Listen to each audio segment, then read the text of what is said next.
डाल लो। सब बढ़िया लो। इसमें क्या खास बात है? थोड़े में ज्यादा स्वाद, ये तो है इसकी खास बात। दरअसल पश्चिम बंगाल के मुर्शिदाबाद सहित कई इलाकों में हिंसक घटनाएं हो रही हैं वक्फ बोर्ड के विरोध प्रदर्शन के नाम पर। कई संगठन है जो मारकाट मचा रहे हैं, किस तरह देखते हैं? देखिए, इस तरह का वायलेंस बिल्कुल गलत है, इसे बर्दाश्त नहीं किया जा सकता। पीसफुल प्रोटेस्ट होने चाहिए और उसके अंदर किसी भी तरह का वायलेंस नहीं होना चाहिए।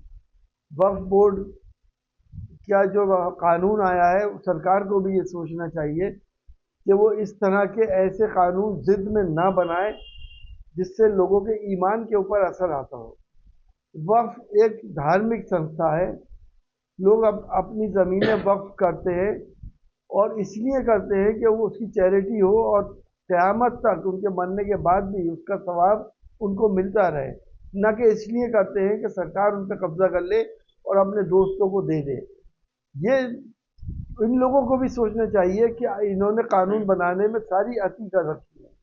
इन्हें इस बात का लिहाज ही नहीं है कि हिंदुस्तान में दूसरी बड़ी आबादी मुसलमान है, उनकी जितनी चाहो दिलादारी कर लो, लेकिन उसका ये मतलब नहीं है कि लोग वायलेंस करने लगे, एक दूसरे को मारने लगे।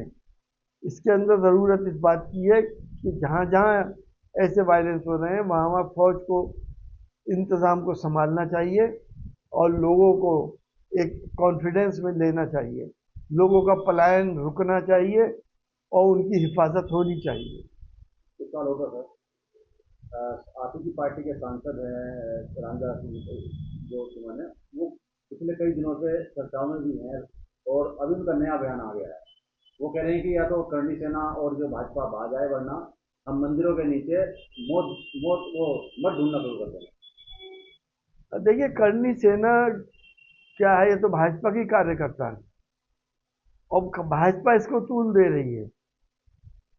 इतिहास में क्या है क्या नहीं है मैं उसकी डिटेल में नहीं जाना चाहता। सिर्फ हिंदुस्तान के इतिहास नहीं बल्कि बाहर का इतिहास भी उठा के देखिए, उन्होंने क्या कहा क्या नहीं कहा। अगर किसी को तकलीफ हुई है तो वो इतिहास पढ़ के देखे। करणी सेना को इस तरह से तलवारें उठा के प्रोटेस्ट नहीं करने चाहिए, लाठी डंडे लेके प्रोटेस्ट नहीं करनी चाहिए, किसी के घर पे पथराव नहीं करना चाहिए। सरकार की जिम्मेदारी है उसको रोके।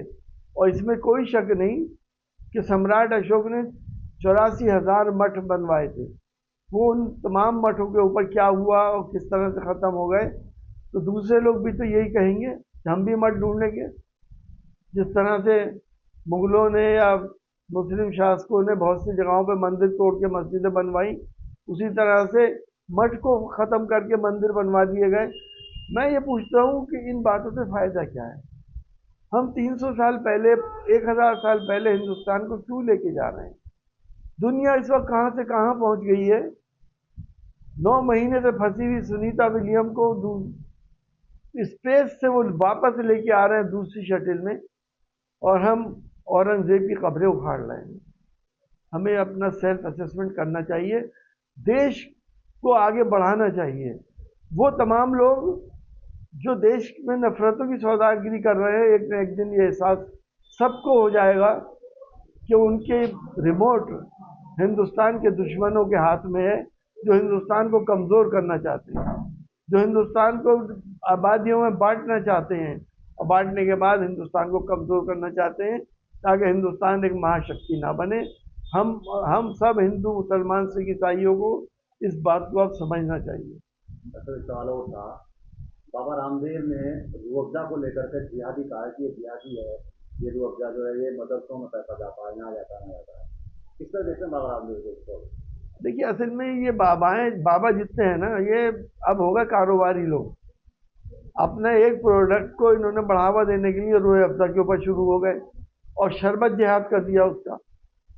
शर्म नहीं आती इस किस्म की बातें करने से? पूरा हिंदुस्तान ही नहीं बल्कि पूरे दुनिया में रूह अफ़ज़ा का सप्लाई होती है। रूह अफ़ज़ा एक वक्फ प्रॉपर्टी है, उसके डिसेंडेंट को भी पैसा नहीं मिलता उससे। रूह अफ़ज़ा के प्रोजेक्ट के अंदर 60% हिंदू भाई काम कर रहे हैं और वहाँ पे रूह अफ़ज़ा बनाया जाता है और हिंदुस्तान की पसंद है रूह अफ़ज़ा। उसको आपने अब अपना एक प्रोडक्ट को बढ़ावा देने के लिए आप ऐसी बातें कर रहे हैं कि इसको भी हिंदू मुसलमान में बांट दो, शरबत भी हिंदू मुसलमान होने लगे, खाना पीना भी हिंदू मुसलमान होने लगा। इन बाबाओं के ऊपर भी अब नकेल कसनी चाहिए।